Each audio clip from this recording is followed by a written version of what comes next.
Hi traders. So welcome to Karthik trading academy. So இன்றைக்கி என்ன பார்க்க போகிறோம் அப்படின்னா, ட்ரெண்ட்னா என்ன அப்படின்றத பற்றி படிப்போம். ஸோ ஆல்ரெடி நீங்கள் படிச்சிருப்பீங்க, பட் ரியல் டைமில் அது எப்படி ஒர்க் ஆகுது அப்படின்றத நம்ம எக்ஸ்பிளைன் பண்ண போகிறோம். ஸோ ட்ரெண்ட் தியரிட்டிக்கல் எப்படி இருக்குது, ப்ராக்டிக்கல் எப்படி இருக்குது அப்படின்ற டிஃப்ரென்ஸ் பார்க்க போகிறோம். அண்ட் சப்போர்ட் ரெசிஸ்டன்ஸ் ஆல்ரெடி நீங்கள் தியரிட்டிக்கல் படிச்சிருப்பீங்க, அதுவும் ப்ராக்டிக்கல் எப்படி யூஸ் பண்ணலாம் அப்படின்றதையும் நம்ம பார்க்க போகிறோம். ஸோ அதை வச்சு எப்படி ட்ரேட் பண்ணுறது சப்போர்ட் ரெசிஸ்டன்ஸில் இன் ப்ராக்டிக்கல் வேவில் அப்படின்றத நம்ம சில எக்ஸாம்பிள்ஸோட பார்க்க போகிறோம். அதுக்கப்புறம் ஸ்ட்ராட்டஜினா என்ன, ஸோ அதுக்கு சில எக்ஸாம்பிள்ஸும் பார்க்க போகிறோம். ஸோ இதெல்லாம் இன்றைக்கி நம்ம பார்க்க போகிறோம். ஸோ அதுக்கு முன்னாடி உங்கள்கிட்ட ஒரு கேள்வி என்ன அப்படின்னா, நீங்கள் ரியலாகவே இன்ட்ராடே ட்ரேடிங்கில் சக்ஸஸ் பண்ண விரும்புகிறீங்களா அப்படின்றத என்னோட முதல் கேள்வி. If it is answer yes அப்படின்னா நீங்கள் ஃபோக்கஸ் பண்ண வேண்டியது ரெண்டு விஷயத்தை. ஒன்று, உங்களோட ஸ்ட்ராங் என்ன அப்படின்றத நீங்கள் கவனிக்கணும். அண்ட் உங்களோட வீக்னஸ் என்ன ட்ரேடிங்கில், இது ரெண்டுத்தையும் ஃபோக்கஸ் பண்ணணும். ஸோ இது வச்சு தான் நீங்கள் வந்து ட்ரேடிங்கில் ஜெயிப்பீங்களா ஜெயிக்க மாட்டீங்களான்றதை you design it. Okay, so என்ன அப்படின்னா, இப்போ ஸ்ட்ராங் அப்படின்றது என்ன வச்சுப்போம். ஃபார் எக்ஸாம்பிள், இப்போ அஸ்வின் வந்து கிரிக்கெட்லேருந்து ரிட்டையர் ஆனார். ஓகே, தோனியும் கிரிக்கெட்லேருந்து ரிட்டையர் ஆகிட்டார். ஸோ என்றைக்காவது அஸ்வின் வந்து தோனி மாதிரி விக்கெட் கீப்பர் ஆகணும்னு ஆசைப்பட்டிருக்காரு, இல்லை தோனி என்றைக்காவது அஸ்வின் மாதிரி பவுலிங் பண்ணணும் ஆசைப்பட்டிருக்காரு. So it is individual. Okay, இப்போ ரஜினி கமல் எடுத்துங்க. ரஜினி என்றைக்காவது கமல் மாதிரி வந்து சினிமாவில் நம்ம எல்லா விஷயத்தையும் படிக்கணும்னு ஆசைப்பட்டுருக்காரா. ஸோ ஒவ்வொருத்தர் ஒரு இண்டிவிஜுவலிட்டி டேலண்ட் இருக்கும், சரியா. ஸோ ட்ரேடிங்கில் எல்லா விஷயத்தையும் தெரிஞ்சுக்கணும்னு அவசியம் இல்லை. நமக்கு எந்த விஷயம் ஈஸியாக நல்லா புரியுதோ அந்த விஷயத்தில் ஸ்ட்ராங்கானால் போதும். வீக்னஸான விஷயத்தை தெரிஞ்சுக்கிட்டு அதில் வீக்னஸ் ஃபர்தர் ஆகாமல் தடுத்தாலே போதும். ஸோ இதுதான் வந்து ட்ரேடிங்கோட சக்ஸஸ். Okay right. ஸோ இன்றைக்கி நம்ம அடுத்தது பார்த்தோம். ஃபஸ்ட்டு என்ன பார்க்க போகிறோம்னா ட்ரெண்டு. ஸோ ட்ரெண்ட் எப்படி இருக்குது அப்படின்ற, அப்புறம் தியரிட்டிக்கல் எப்படி இருக்குது அண்ட் ப்ராக்டிக்கல் எப்படி இருக்குது. ஃபஸ்ட்டு நம்ம தியரிட்டிக்கல் பார்த்தோம். இது அப் ட்ரெண்டு, இது டவுன் ட்ரெண்டு, இது சைட்வேஸ். இது மூணு தியரிட்டிக்கலாக தெரியும், கரெக்டாக? கரெக்ட். ஓகே, இப்போ ப்ராக்டிக்கலாக எப்படி ட்ரெண்டு கண்டுபிடிக்கிறாங்க அப்படின்றத பார்ப்போம். ஸோ யூஸ்வலாக ப்ரீவியஸ் டே ஹை லோ எடுத்துப்பாங்க. சிம்பிளாக சில ட்ரேடர்ஸ் நான் சொல்கிறேன். இப்போ இந்த previous day high low break ஆச்சுன்னா தே வில் ஸ்டார்ட் ட்ரேடிங். அதாவது என்ன, ட்ரெண்ட் ஓப்பன் ஆகுதுன்னு அர்த்தம். ஸோ பிட்வீன் அது பிரேக் பண்ணாத வரைக்கும் there is no trade. Okay, understood. So இப்போ உதாரணத்துக்கு இந்த சப்போர்ட் ரெசிஸ்டன்ஸை நான் ப்ரீவியஸ் டேவில் மார்க் பண்ணுறேன். அதாவது நல்லா கவனிங்க, நான் 19ஆம் தேதி மார்க் பண்ணுறேன். இங்கே பாருங்கள், மார்க்கெட் எங்கே ட்ரேட் ஆகிருக்கு. அந்த 20th ட்ரெண்ட் ஓப்பன் ஆகிருக்கா. It's a purely sideways market. Understood. So அதை தான் நான் சொல்ல வரேன். ஸோ எப்படி ட்ரேடிங்கில் வந்து ட்ரெண்டு கண்டுபிடிக்கிறாங்கன்னா, இப்படி பார்க்க மாட்டாங்க, ரியல் டைமில் வேறு மாதிரி அனலைஸ் பண்ணுவாங்க. ஸோ நம்ம எப்படி படித்தோமோ அப்படியே தான் ரியலாக ஒர்க் ஆகணும்னு கிடையாது. ப்ரீவியஸ் டே ஹைலோ மார்க்கெட் பண்ணியாச்சு. இன்றைக்கி பாருங்கள், மார்க்கெட் வந்து கரெக்டாக ப்ரீவியஸ் டே ஹையில் போய் ரிஜெக்ட் ஆகி மார்க்கெட் ஃபுல்லாக. ஸோ நீங்கள் ப்ரீவியஸ் டேவோட ஹையில் மார்க்கெட் ரிட்டர்ன் ஆகும்னு நீங்கள் நினச்சிருந்தீங்கன்னா என்ன பண்ணிக்கலாம், புட் ஆப்ஷன் வாங்கிக்கலாம். And previous day low break ஆகும்னா யூ கேன் பை. சார் இல்லை சார், மார்க்கெட் கீழே நான் நிறைய போகும்னு நினச்சேன், ஆனால் மார்க்கெட் மேலே போயிடுச்சு அப்படின்னா நீங்கள் ஏன் போகல அப்படின்றதுக்கு இங்கே மார்க் பண்ணியிருக்கேன் பாருங்கள். அந்த டே ஆஃப் 17th லோ பாருங்கள், அந்த லோ கிட்ட நியரஸ்ட் வருமோ மார்க்கெட் ரிவர்ஸ் ஆகும். அதுதான் நான் வந்து சப்போர்ட்டாக மார்க். ஸோ அதனால் மார்க்கெட் ஒரு டவுன் ஆகும்னா ஒரு புட் வாங்கியிருக்கலாம், கீழே போகாதுன்னா ஒரு கால் வாங்கி நீங்கள் எக்ஸிட் பண்ணியிருக்கலாம். அண்டர்ஸ்டாண்ட். ஸோ இதுதான் வந்து ரியல் டைமில் நீங்கள் யூஸ் பண்ண போகிற ட்ரெண்டு. ஸோ ட்ரெண்டுன்றது எப்படி இருக்குன்னா, இந்த மாதிரி விஷயங்களை வந்து ஐடென்டிஃபை பண்ணுறது மூலிமா சம்திங் லைக் தட். ஓகே, அடுத்து நெக்ஸ்ட்டு சப்போர்ட் ரெசிஸ்டன்ஸ். இப்போ உங்களுக்கு யூஸ்வலாக சப்போர்ட் ரெசிஸ்டன்ஸ்லாம் நீங்கள் எப்படி படிச்சிருப்பீங்க அப்படின்றதையும் நான் சொல்கிறேன். அண்ட் ரியல் டைமில் எப்படி ஒர்க் ஆகுதுன்ட்டு நான் சொல்கிறேன். Natural case. So natural gas என்ன சொல்கிறாங்க அப்படின்னா, 377ன்றது ஒரு ரெசிஸ்டன்ஸ். ஓகே, ஸோ 377 பிரேக் ஆச்சுன்னா அடுத்து 402 போகும். 402 பிரேக் ஆச்சுன்னா 417 போகும். இன்கேஸ் மார்க்கெட் வந்து 377க்கு மேலே ட்ரேட் ஆகலைன்னா இட் கம் டு 338, அப்புறம் 324, 299. அப்போது இந்த 338க்கும் 377க்கும் நடுவில் இருந்தால் இட்ஸ் சைட்வேஸ் மார்க்கெட். சப்போர்ட் ஒன்றுக்கு R1, ரெசிஸ்டன்ஸ் ஒன்றுக்குள்ள நடுவில் இருந்தால் சைட்வேஸ் மார்க்கெட். இதுதான் ரியல் டைமில். இதுதான் வந்து நீங்கள் இப்படி படிக்கணும். இந்த பிவோட் பாயிண்ட்னா என்ன அப்படின்னா, எஸ்டேடோட ஹை லோ க்ளோஸ்க்கு 3 கூட்டி 3ஆல் டிவைட் பண்ணி வந்தால் அது பேர் பிவோட். இது எப்படி ரியல் டைமில் யூஸ் பண்ணுவாங்க அப்படின்னா, அட் சிம்பிள் ஜென்ரல் டேர்மில் எப்படி யூஸ் பண்ணால், பிவோட்டுக்கு மேலே ட்ரேட் ஆச்சுன்னா மார்க்கெட் அப் ட்ரெண்டு, பிவோட்டுக்கு கீழே இருந்தால் டவுன் ட்ரெண்டு. இது வந்து ஜென்ரல் டேர்ம். ஓகே, பட் என்னென்னா மார்க்கெட் ப்ரைஸ் அந்த இடத்துல ரொம்ப நேரம் ட்ரிப்பிள் பண்ணும், மேலேயும் கீழேயும் போய்ட்டு வரும். அதனால் வந்து அது அவ்வளோ அக்யூரேட்டாக இருக்குது. ஸோ அதனால் பிவோட்டுன்றது நம்ம ஒரு ரியல் டைமில் ஒரு 20% வேணால் இம்பார்ட்டன்ட் கொடுக்கலாம், 100% கொடுக்க முடியாது. நிஃப்டி வந்து 23,050க்கும் 22,800க்கும் நடுவில் ட்ரேட் ஆச்சுன்னா இட்ஸ் அ ரேஞ்ச் மார்க்கெட். 2800க்கு கீழே ட்ரேட் ஆச்சுன்னா இட் மைட் கம் டு 22,700. 22,700க்கு கீழே மறுபடியும் கண்டினியூவாக ட்ரேட் ஆச்சுன்னா இட் மைட் கோ டு 22,580. அதுக்கும் கீழே பிரேக் ஆச்சுன்னா it might come to 22,462. So இது வந்து லோ பிரேக் பண்ணுன்னு சொல்லுது. ஒரு வேளை 23,550க்கு மேலே ட்ரேட் ஆச்சுன்னா market it might go up to 22,167. இதுக்கும் மேலே கண்டினியூஸாக ட்ரேட் ஆச்சுன்னா it might go up to 22,285. 22,285க்கு மேலே கண்டினியூஸாக ட்ரேட் ஆச்சுன்னா it might go up to 23,400. இதுதான் வந்து ரெசிஸ்டன்ஸ். ஓகே, இது வந்து உங்களுக்கு புரிஞ்சிருச்சா? இந்த பிவோட்டுன்றது ஆல்ரெடி சொல்லிட்டேன். எஸ்டர்டேயோட ஹை லோ க்ளோஸ் மூணுத்தையும் கூட்டிகிட்டு வெயிட் பண்ணால் நம்பர்ஸ் வருது தான் பிவோட்டு. இது ஜென்ரலாக எப்படி சொல்லிக் கொடுப்பாங்கன்னா, பிவோட்டுக்கு மேலே ட்ரேட் ஆனால் மார்க்கெட் மேலே போகும், பிவோட்டுக்கு கீழே இருந்தால் மார்க்கெட் டவுன் ஆகும்னு சொல்லுவாங்க. ஸோ நம்ம அப்படி ட்ரேட் பண்ண வேண்டாம். அது வந்து 20% தான் வைக்கவும். Don't focus it. அப்படி ஒரு நம்பர் இருந்தாலும் அதை பார்க்காதீங்க, இக்னோர் பண்ணிவிடுங்க. சரியா? ரொம்ப கான்சன்ட்ரேட் பண்ணாதீங்க, அதில் ரொம்ப ப்ரையாரிட்டிஸ் பண்ணாதீங்க. இதுதான் நான் சொல்ல வரேன். Okay, so R1, R2, R3, R4ண்ணா அதே மாதிரி support 1, support 2, support 3, support 4, resistance 1, resistance 2, resistance 3, resistance 4. So இது கிளியராக புரிஞ்சுங்க. Okay, move on to the next one. நான் ஒரு சிம்பிளாக ஒரு எக்ஸாம்பிள் வச்சு நான் பண்ணியிருக்கேன். ஸோ இதில் என்ன கான்செப்ட்ன்றது புரிஞ்சுக்கிங்க. மேபி உங்களுக்கு புரியுதான்னு பாருங்கள். ஸோ மார்க்கெட் வந்து எஸ்டர்டே க்ளோஸ் ப்ரைஸ் வந்து நிஃப்டி வந்து 22,820. எனி இண்டெக்ஸ் நீங்கள் வந்து கமாடிட்டி எடுத்துக்கலாம், க்ரூட் ஆயில் எடுத்துக்கலாம், ஏதாவது ஒன்று எடுத்துக்கலாம். ஓகே, இப்போ மார்க்கெட் ஓப்பன் ஆனோன்னு நீங்கள் என்ன நினைப்பீங்க? ஓகே, கரண்ட் மார்க்கெட் பார்த்தோன்னா உங்களுக்கு you might to want to buy or sell, right? So buy பண்ணோன்னா பை பண்ணிக்கலாம், இல்லை எனக்கு செல் பண்ணத்தோன்னா செல் பண்ணிக்கலாம். இப்போது நீங்கள் வந்து கரண்ட் மார்க்கெட்டில் ஏன்னு ஒருத்தர் வந்து பை பண்ணுறாரு, பின்னு ஒருத்தர் செல் பண்ணுறாரு. அப்போ ஏன்ற பர்சன் வந்து மார்க்கெட் ஏறும்னு நினைக்கிறார், பின்ற பர்சன் மார்க்கெட் இறங்கும்னு நினைக்கிறேன். கண்டிப்பாக இதில் வந்து யாரோ ஒருத்தர் தான் வின் பண்ண போகிறாங்க, 2 பேரும் வின் பண்ண போகிறதில்ல. கரெக்டாக அண்டர்ஸ்டுட்? ஸோ அப்போ ஏறும்னு நினைக்கிறவர் ஃபியூச்சரில் பை பண்ணுவார், இறங்கும்னு நினைக்கிறவர் ஃபியூச்சரில் செல் பண்ணுவார். இதுவே நீங்கள் ஆப்ஷனில் பண்ணுற மாதிரி இருந்தால் ஏறும்னு நினச்சா கால் ஆப்ஷன் வாங்க, இறங்கும்னு நினச்சா புட் ஆப்ஷன் வாங்க கரண்ட் மார்க்கெட்டில். இது வந்து லாஜிக். இப்படி யோசிச்சிங்கன்னா லாஜிக் ஒன். அதாவது ரெசிஸ்டன்ஸ்க்கு சப்போர்ட்டுக்கு நடுவில் மார்க்கெட்டை பார்த்துட்டு நீங்கள் அப்படியே ட்ரேட் பண்ணால் இட்ஸ் லாஜிக் ஒன். உங்களுக்கு ஏதோ ஒரு பக்கம் மார்க்கெட் போகுதுன்னு you want to trade, okay you trade. Logic 2ல் என்ன பண்ணுறாங்கன்னா, ஏன்றவர் கரண்ட் மார்க்கெட்டில் வாங்கணும்னு ஆசைப்பட மாட்டார். அவர் என்ன நினைக்கிறாங்க, கீழே வந்தால் வாங்கலாம் அப்படின்றத மாதிரி யோசிச்சு கரண்ட் மார்க்கெட்டோட கீழே வரும்போது வாங்குறாரு. சப்போர்ட் வந்தோடனே when reach support you wants to buy. இப்போ நீங்கள் கேட்கலாம், சார் ப்ரீவியஸாக ஒருத்தர் வாங்கினார், அவர் என்ன பண்ணியிருப்பார்? இப்போ இங்கே பை பண்ணவருக்கு ஸ்டாப் லாஸ் எங்கே வச்சிருப்பாரு? 22,700. கரண்ட்டில் வாங்கினவர் சப்போர்ட்டில் ஸ்டாப் லாஸ். அதே மாதிரி கரண்ட்டில் செல் பண்ணவர் ஸ்டாப் லாஸ் எங்கே வச்சிருப்பாரு? 22,900 வச்சிருப்பாரு. ஸோ அவருக்கு வந்து ரெசிஸ்டன்ஸில் ஸ்டாப் லாஸ், இவருக்கு சப்போர்ட்டில் ஸ்டாப் லாஸ். லாஜிக் 1 இது. ஓகே, இப்போ லாஜிக் 2ல் எப்படி ட்ரேட் பண்ண போகிறாங்கன்னா, ஒருத்தர் வந்து கீழே வந்தோன்னா வாங்குறாரு, சப்போர்ட்டில் வாங்கிட்டார் ஏன்றவர், அவரு ஸ்டாப் லாஸு S2ல் வச்சுட்டாரு. ஏன்னா மார்க்கெட் வந்து ஐதர் நடுவில் இருந்தாலும் எக்ஸிட் பண்ணுவார், ஐதர் ரெசிஸ்டன்ஸ் போனாலும் எக்ஸிட் பண்ணுவார்.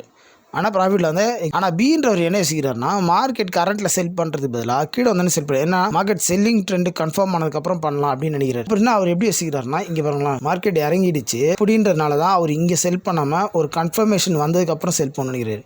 அப்போ மார்க்கெட் வந்துருச்சா, இப்போ இந்த இடத்துல இருந்து இப்படி போய்டும்னு நினைக்கிறேன். அதனால் பின்ற இடத்துல அவர் என்ன நினைக்கிறாரு, செல் பண்ணணும்னு நினைக்கிறாரு. அப்போது ஏன்றவருக்கு அது பையின்னு தோன்றவருக்கு, பின்ற இடத்துல அவருக்கு என்னவா தோன்றது, செல்லுன்னு தோணுது. அப்போது ஏன்றவர் கால் ஆப்ஷன் வாங்குறாரு, பின்றவர் புட் ஆப்ஷன் வாங்குறாரு. இப்போ ஏன்றவர் இந்த இடத்துல ஸ்டாப் லாஸ். அப்போ பின்றவர் எங்கே வைப்பார்? இதுக்கு முன்னாடி இந்த R1யோ இல்லை கரண்ட் கொஞ்சம் நேரத்துக்கு முன்னாடி இந்த ஹையோ ரீசெண்ட் ஐயோ இப்படி இருக்குன்னா, அப்போ இந்த ஐ வைக்கலாம், அல்லது ரெசிஸ்டன்ஸையும் வைக்கலாம். ஸோ அவர் எது தோந்தோ இந்த இடத்துல செல் பண்ணுறவர் இந்த இடத்துல ஸ்டாப் லாஸ் வைக்கலாம், அல்லது இங்கேயும் வைக்கலாம். So he's choices. இது வந்து 2வது லாஜிக். ஸோ உங்களுக்கு சப்போர்ட்டில் போய் வாங்கணுமா இல்லை கரண்ட் மார்க்கெட்டில் வாங்கணுமான்றது you can decide the either. Okay, so அப்போ சப்போர்ட்லேயும் போய் என்ன பண்ணலாம், நம்ம செல்லும் பண்ண முடியும். அப்போ மார்க்கெட் ஒருவேளை சப்போர்ட் 1ல் சப்போர்ட் பண்ணாமல் டமால்னு கீழே வந்துருச்சுன்னா S2க்கு வந்தோன்னா ப்ராஃபிட் தானே. இவர் லாஸ் பண்ணுறாரு, அவர் ப்ராஃபிட் பண்ணுறாரு. கரெக்ட். ஸோ அதனால் மார்க்கெட் இப்படி தான் ஒர்க் ஆகணும்ல, இப்படியும் ஒர்க் ஆகும். அண்டர்ஸ்டுட்? இப்போ லாஜிக் 3 என்ன அப்படின்னா, மார்க்கெட் வந்து ஃபால் வந்து ரொம்ப இருக்காது, ஒரு மீடியமான ஃபால் தான் இருக்கும். சம்டைம் மார்க்கெட் வந்து 1% மேலே ஃபால் ஆகுது, 0.5க்கு மேலே ஃபால் ஆகுது, 2% மேலே ஃபால் ஆகுது. சில பேர் மார்க்கெட் 2% மேலே ஏறாது, 3% மேலே ஏறாதுலாம் நினைக்கிறவங்க இருப்பாங்க. அப்போ அவங்க என்ன பண்ணுவாங்கன்னா, பர்சன்டேஜ் வந்து கீழே விழும்போது பார்த்துட்டே இருப்பாங்க. பர்சன்டேஜ் ரீச் ஆனவொன்னா கரெக்டாக மார்க்கெட்டில் பை கடன்னு போடுவாங்க. அப்போ என்ன ஆகும், மார்க்கெட் சடனாக புல் பேக் ஆகும், மேலே போகும். இது பார்த்தீங்கன்னா இப்படி இறங்கிட்டே இருக்கும். இந்த இடத்துல வந்து அழகாக மார்க்கெட் 2% ஃபாலு இல்லை 3% ஃபாலுன்னு தெரிஞ்சிச்சுன்னா அழகாக என்ன பண்ணோம், மார்க்கெட் இப்படி வந்து இப்படி கீழே போயிட்டு சடனாக இப்படி போயிடும், அப்படியே ரெக்கவரி ஆகிடும் ஃபுல்லாக. ஸோ அப்படி நினைக்கிறாருன்னு வச்சுப்போம் இவர். அப்போனா இவர் என்ன நினைப்பார், இவர் மார்க்கெட் ஏறுன்னு சொல்லுவாரா இறங்குன்னு சொல்லுவாரா, நீங்கள் சொல்லுங்கள். ஸோ அதுதான் நான் சொல்கிறேன். அப்போது இவருக்கு என்ன தோணும், இந்த இடத்துல ஏன்றவருக்கு பை தோணுது, சப்போர்ட்டில் வந்து மார்க்கெட் வந்து டேர்ன் ஆகணும். ஆனால் பின்றவருக்கு என்ன தோணும் தெரியுமா, மார்க்கெட் வந்து ஃபால் ஆகிட்டோம், இப்போ பார்த்தீங்கன்னா இதுக்கப்புறம் ஃபால் தான், கண்மூடித்தமாக இறங்கும், ஏறவே மாட்டான் அப்படின்னு நினைக்கிற என்ன பண்ணுறாரு, அந்த சப்போர்ட்டில் போய். ஓகே, ஸோ யார் வேணால் வின் பண்ணலாம் அந்த ட்ரேடில்.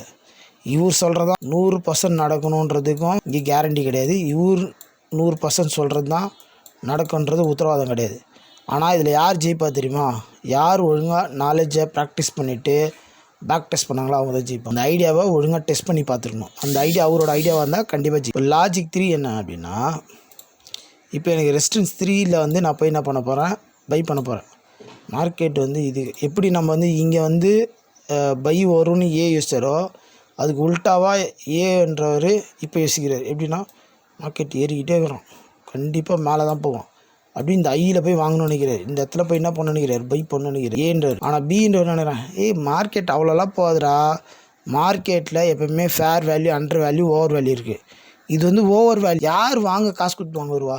ஏறிக்கிட்டே இருந்தா மார்க்கெட் கரெக்ஷன் வரணும்ல, கண்டிப்பாக கரெக்ஷன் வரணுமா இல்லையா? அதனால் நான் என்ன நினைக்கிறேன்னா, மார்க்கெட்டில் இப்போது புட்டு வாங்குறது தான் பெஸ்ட் அப்படின்னு இவர் என்ன பண்ணுறாரு, புட்டு பை பண்ணுறாரு பீன்றவர். ஆனால் ஏன்றவர் என்ன நினைக்கிறாரு, மார்க்கெட் பை ட்ரெண்டு தான் புல்லிஷாக இருக்குது, மேலே போகும்னு நினைக்கிறார். அதனால் இவர் என்ன பண்ணுறாரு, இதே ஃபியூச்சராக இருந்தால் பை பண்ணுவாங்க, ஃபியூச்சராக இருந்தால் செல் பண்ணுவாங்க. அங்கேயே கால் ஆப்ஷன் புட் ஆப்ஷன் இப்படி வச்சுக்கணும். ஸோ இது வந்து லாஜிக் 4. ஒரு சப்போர்ட் ரெசிஸ்டன்ஸ் வச்சு கூட ட்ரேட் பண்ண முடியும். பட் நீங்கள் என்ன யோசிக்கிறீங்க மார்க்கெட்லன்றதான் டி அண்டர்ஸ்டாண்ட். ஸோ இதை வச்சு உங்களுக்கு புரிஞ்சிருக்க ஒரு ஐடியா. ஒரு சப்போர்ட் ரெசிஸ்டன்ஸ் வச்சு கூட ட்ரேட் பண்ண முடியும். ஆனால் சப்போர்ட் ரெசிஸ்டன்ஸை நம்ம எப்படி யோசிக்கிறோம்? அப்போ இதில் நீங்கள் நல்லா யோசிச்சின்னா தெரியும், பை பண்ணுறதுக்கு எத்தனை சான்ஸ் கிடைக்குது. இதில் 1 2 3 4 சான்ஸ் கிடைக்குது, கரெக்டாக? அதே மாதிரி செல் பண்ணணும்னு நினைக்கிறதுக்கு எத்தனை சான்ஸ் கிடைக்குது இந்த இடத்துல? இவருக்கும் 4 சான்ஸ். ஸோ நீங்கள் எந்த பக்கம் நிற்கணும்னு நினைக்கிறீங்கன்றதான் பிஸ்னஸில் மேட்ரு. எல்லா டைமும் ஒரே சைடுன்னு நினைக்கிறீங்களா, இல்லை மாற்றி மாற்றி நிற்கணும்னு நினைக்கிறீங்களா? It's up to your experience. நீங்கள் தான் டிசைட். அண்டர்ஸ்டூட்? ஸோ இது வந்து உங்களுக்கு கிளியராக புரிஞ்சிருக்கும்னு நினைக்கிறேன். ஓகே, இப்போ நிறைய பேர் என்ன கேட்குறீங்கன்னா, இதை வச்சு நான் எப்படி ட்ரேட் பண்ணுன்றதுக்கு நான் இந்த giving the real time example for the support resistance கொடுத்துட்டேன். ஸோ சில பேர் என்ன கேட்குறாங்கன்னா, தென் ஈவன் தோ ஸ்டில் வந்து எனக்கு வந்து ஒரு ஃபேவரட்டான சப்ஜெக்ட் இல்லை அப்படின்னுவாங்க ட்ரேடிங்கில். எனக்கு வந்து ஸ்ட்ராட்டஜி வேணும், ஸ்ட்ராட்டஜி இருந்தால் தான் நல்லா ஜெயிப்பேன் அப்படின்னுவாங்க. நான் I would suggest you to do that. Strategy பண்ணலாமான்னா பண்ணலாம், அது உங்களோட ஓன் மேக்கிங்காக இருக்கணும். இப்போ நீங்கள் வந்து தோனி மாதிரி நீங்கள் கிரிக்கெட்டில் வந்து பெரிய ஆள் ஆகணும்னு நினைக்கிறீங்கன்னா, தோனி மாதிரி ஹெலிகாப்டர் ஷாட் அடித்தா நீங்கள் தோனிக்கை விட ஃபேமஸ் ஆகிங்களா, தோனிக்கு பின்னாடி தெரியுங்களா? நீங்கள் சொல்லுங்கள். So understood? ஸோ அதை தான் நான் சொல்ல வரேன். ஸோ ட்ரேடிங்கில் பொறுத்த வரைக்கும் என்னென்னா, நீங்கள் வந்து உங்களோட ஓன் ஸ்ட்ராட்டஜியை பில்ட் பண்ணுங்கள். பில்ட் பண்ணிங்கன்னா கண்டிப்பாக ஜெயிக்கலாம். ஸோ இன்னொருத்தரோட காப்பி பண்ணிங்க அப்படின்னா, ஏன்னா அவர் எவ்வளோ பணம் போடாருன்னு நமக்கு தெரியாது ரியலாக. அதில் என்ன பிரச்சனை வந்தாலும் அதை சரி பண்ணுறதுக்கு இன்னும் பணம் வேணுன்றது, எவ்வளோ பணம் வேணும்னு உங்களுக்கு தெரியாது. You understood? ஸோ அதனால் build your own strategy, that is best. Okay, right. இதில் ஸ்ட்ராட்டஜினா என்னன்றது நான் 1 or 2 எக்ஸாம்பிள்ஸ் காட்டுறேன், மைட் பி ஹெல்ப்ஃபுல்லாக இருக்கா பாருங்கள். இதை வந்து நான் 5 minutes ஃப்ரேமில் வச்சுருக்கேன். Let's make it 3 minutes time ஃப்ரேமுக்கு மாற்றுறேன், 5 minutes டைம் ஃப்ரேம் மாற்றுறேன். இப்போ நீங்கள் பொதுவாக படிக்கும்போது என்னென்னா 3 விஷயம் நீங்கள் முக்கியமாக படிக்கணும் ட்ரேடிங்கில், ஸ்ட்ராட்டஜியில். ஒன்று என்னென்னா சிம்பிளான, இப்போ நான் வந்து ரொம்ப பிகினர் அப்படின்னா என்னென்ன விஷயம்லாம் படிக்கணும் அப்படின்னா, நீங்கள் வந்து கேண்டில் ஸ்டிக்ஸ் படிச்சிருங்க. அடுத்தது டைம் ஃப்ரேம்ஸ், கேண்டில் ஸ்டிக்ஸோட கேரக்டர்ஸ் படிங்க. இண்டிவிஜுவல்னா என்ன, டபுள்னா என்ன, ட்ரிபிள்னா என்ன, அதெல்லாம் அது படித்து நீங்கள் பிளாட் பண்ணுங்கள். So that is best. இது 3 காம்பினேஷன் பண்ணாலே ஒரு ஸ்ட்ராட்டஜி பில்ட் ஆகும். ஒரு இன்வெர்டர் ஹேமர் தெரியுதா இல்லையா? ஹேங்கிங் மேன்னா இப்படி இருக்கும், இது இன்வெர்டர் ஹேமர் தெரியுதா இல்லையா? So that's what I am trying to say. சரி, உங்களுக்கு இதெல்லாம் வந்து ப்ராக்டிஸில் நீங்கள் பார்க்கணும். சப்போஸ் நான் இதை வந்து 3 minutes டைம் ஃப்ரேமில் மாற்றுறேன். இப்போ பாருங்கள், இது 5 minutes இப்போ நீங்கள் பார்த்தது. இப்போ அதே சார்ட்டை வந்து ரீசெட் பண்ணி பார்க்குறேன். இங்கே பாருங்கள், தெரியுதா? இப்போ என்ன தெரியுது எனக்கு? இந்த இடத்துல ஒரு என்கல்ஃபிங் தெரியுதா? என்ன என்கல்ஃபிங் தெரியுது எனக்கு? புல்லிஷ் என்கல்ஃபா, bearish என்கல்ஃபிங்கா?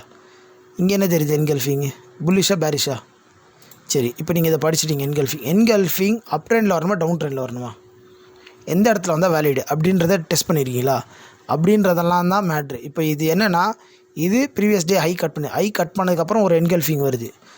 Previous day high cut பண்ணதுக்கப்புறம் ஒரு என்கல்ஃபிங் வந்தால் அதுக்கு வேலிட் எவ்வளோ பர்சன்டேஜ்ன்றதை நீங்கள் பேக் டெஸ்ட் பண்ணிட்டீங்களா? இல்லை அப்படின்னா ப்ரீவியஸ் ஒரு என்கல்ஃபிங் வர்ற இடத்துல முன்னாடி ஒரு க்ரீன் கேண்டில் இருக்குது அப்படின்னா, இந்த 3 கேண்டிலும் ஒரு ரொம்ப இம்பார்ட்டன்ட். ஒரு என்கல்ஃபிங் இருக்கணும், என்கல்ஃபிங் முன்னாடி க்ரீன் கேண்டில் இருக்கணும், பின்னாடி ரெட் கேண்டில் இருக்கணும். இந்த 4 கேண்டிலில் சேர்ந்தால் சூப்பராக இருக்கும், நல்லாயிருக்கும் மார்க்கெட்டு, அந்த இடத்துல ட்ரேட் பண்ணலாம். ஸோ ஸ்ட்ராட்டஜின்றது நீங்கள் தான் பேக் டெஸ்ட் பண்ணி பார்க்கணும்.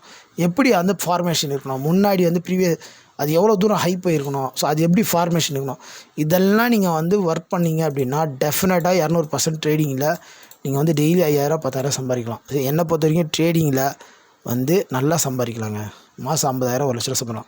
But it should need some effort. Without effort இல்லாமல் உங்களோட நாலேஜ் இல்லாமல் பண்ண முடியாது. என்னை பொறுத்த வரைக்கும் எஃப்டியை விட இன்ட்ராடே ட்ரேடிங் பண்ணுறது தான் பெஸ்ட்டு. இன்றைக்கி சமீபத்தில் பார்த்தீங்கன்னா நார்த்தில் ஒரு கோஆப்ரேட்டிவ் பேங்க்கில் பணத்தை வச்சு 122 கோடியை வந்து அந்த மேனேஜர் வந்து கையாடல் பண்ணிட்டான். அந்த பேங்க்கை இழுத்து மூட்டாங்க. அந்த பணத்தை என்ன பண்ண போகிறாங்கன்னு தெரியல. ஸோ மேக்ஸிமமே 5 லட்ச ரூபா தான் இன்சூரன்ஸ் கிளைம் ஆகுன்றாங்க. 1 கோடி ரூபா போடுறாங்க 5 லட்ச ரூபான்னா you just need think as a 0.5%. இப்போ நீங்கள் 1 லட்ச ரூபா போட்டவங்களாம் என்ன நிலமை? 0.5%. நீங்கள் வந்து பேங்க்கில் பணம் வச்சுருக்குது நம்ம சேஃப்டின்னு நினைக்கிறோம். இப்போ இதுக்கெல்லாம் யார் பதில் சொல்லு? ஸோ சிஸ்டம் வந்து எப்படி இருக்குதுன்னு யோசிங்க. ஸோ ட்ரேடிங் தான் இருக்கிறதுல பெஸ்ட்டுங்க. Okay, so trading intraday trading பண்ணுங்கள். நான் சொல்கிறேன், ட்ரேடிங்கில் வந்து சின்ன சின்ன லாஸ் வரும், பயப்படக்கூடாது. ஓகே, எல்லாமே பாசிட்டிவாக எடுத்துணும். ஸோ ஒரு தோல்வியிலேருந்து ஏதாவது நீங்கள் கற்றுக்க முடியும்னு நினச்சிங்கன்னா டெஃபினட்டாக அந்த இடத்துல நீங்கள் வின் பண்ணிங்க. நீங்கள் தோல்வியிலேருந்து எதுவுமே கற்றுக்க மாட்டேன், இல்லை அது எனக்கு ஒரு பயமாக இருக்குது, ஒரு ஃபியராக தான் இருக்குது அப்படின்னு நினச்சின்னா, பிகாஸ் நீங்கள் இன்னும் சப்ஜெக்டில் வந்து உங்களை நீங்கள் நம்பலைன்னு அர்த்தம். ட்ரேடிங்கில் உங்களை நீங்கள் முழுசாக நம்பலைன்னு அர்த்தம். ஸோ இதுதான் உங்களுக்கான மெஷர்மெண்ட். ஓகே, உங்களை பற்றின மெஷர்மெண்ட் நான் சொல்கிறது, உங்களோட ஸ்ட்ரென்த் அண்ட் வீக்னஸ் நான் சொல்கிறேன் ட்ரேடிங்கில், இன்ட்ராடே ட்ரேடிங்கில். ஐ ஹோப் இந்த வீடியோ உங்களுக்கு பிடிச்சிருக்குன்னு நினைக்கிறேன். பிடிச்சிருந்தால் லைக் பண்ணுங்கள். உங்களோட கேள்விகள் சந்தேகம் எதாக இருந்தால் கமெண்ட் பண்ணுங்கள். இதை உங்கள் friends and family member share பண்ணுங்கள். தேங்க்யூ ஃபார் வாட்சிங்.